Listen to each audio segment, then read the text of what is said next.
Hey guys, welcome back to my channel. I'm Sue with Ava's Bridal Couture in Dallas, Fort Worth, Texas. And today in this video, we're talking about wedding dresses with sleeves. I want to introduce you to real bride Tricia, and she allowed us to take her designer wedding dress from point A all the way through alterations, adding sleeves, but not just any sleeve, the puff sleeve. A puff sleeve has gathers at the top and bottom. Sometimes there's a cuff, sometimes not. That's really going to be a personal preference. Puff sleeves draw the eye inward towards the waistline because they create volume at the top and draw your eye inward. They're really great for rectangular body type, for example, and you can see on the back and front of Tricia's dress, see how it draws your eye inward? With puff sleeves, we want to avoid looking dated. We want to look modern, youthful, and elegant.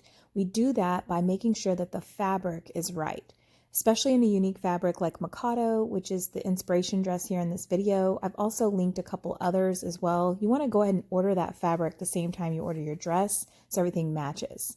Secondly, I want you to look at the back line and the neckline of the inspiration dress. Tricia was so smart to pick a dress that has a very modern neckline that still keeps it very youthful, and see how everything just flows. It looks so clean. You can't even tell anything was added. Tricia and I met online just like you and I are today. So I want to thank Tricia for submitting her beautiful photos. I've linked her photographer, all her vendors, and even family members who helped make her wedding day come together in the description box below. What I love about Tricia's testimony is reading her experience through the pandemic, as well as how in-house alterations was a huge support system for her during this difficult time. If you have not begun alterations, or you haven't even started shopping for your wedding dress, I certainly want to answer all of your questions, and then I want to get you in so you can shop for your dress or get alterations started.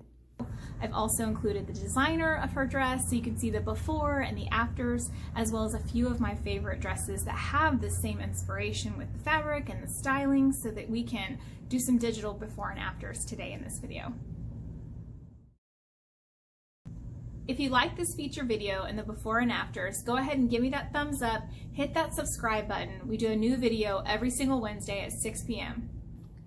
A lot of us like to know the process of alterations and just how things work before we get started. So I want to do a little digital preview here with you. The first thing we're going to decide on is how long do we want the sleeves to be? Do we want it to be at the elbow, below the elbow, at the 3/4, at the wrist? We're going to decide all of that. And then we're going to decide on the cuff. Do we want to have a cuff? Do we want to leave it without one? How sheer or dense do we want the fabric to be? Are we matching the fabric of the dress? Are we doing something a little different? And I can draw that out with you. And then you also want to think about the back line, the side view. All of those things are so important. So we're going to draw in those gathers, draw the cuff, get the other side here, get that cuff, get those gathers in. Now let's add in the fabric. This would be for something a little more sheer. Let's go a little darker. I kind of like to have it all match, but I've also seen some really beautiful things that just coordinate well.